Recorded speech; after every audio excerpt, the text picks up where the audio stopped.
పిల్లలు కొన్నిసార్లు విసిగిస్తూ ఉన్నారు అనుకోండి, విపరీతంగా విసిగిస్తారు, ఇరిటేషన్ తెప్పిస్తారు.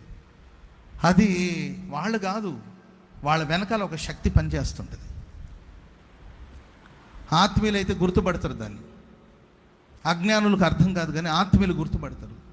ఇది ఈడ మాట కాదు.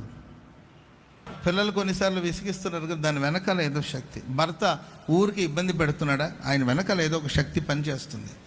భార్య ఊరికే చిన్నదానికి పెద్దదానికి చిరాకులు పడుతూ గందరగోళం చేస్తుంది అనుకోండి, దాని వెనకాల ఏదో శక్తి క్రియేట్ చేస్తుంది. దాన్ని గుర్తుపట్టి ఆత్మీయులు ఏం చేస్తుంది, ఆ దురాత్మను గద్దించాలి. ఆమె చెప్పండి గట్టిగా. ఆ దురాత్మ పోయిందనుకో పిల్లలు లోబడిపోతారు అంతే.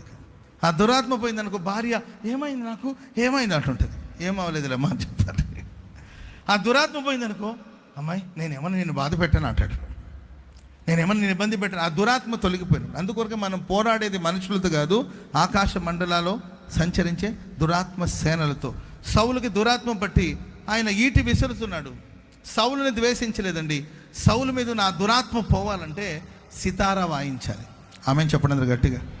సో కాబట్టి ప్రతిరోజు పిల్లలు బయటికి వెళ్ళేటప్పుడు పిల్లల్ని పట్టుకొని మీరు పిల్లలకి ప్రార్థన చేయలేమనంటే, ప్రభువా నా పిల్లల చుట్టూ నీ రక్త ప్రోక్షణ జరగాలి, నా పిల్లల చుట్టూ మీరు అగ్ని ప్రాకారం వేయండి. అలా ప్రార్థన చేసి పంపండి.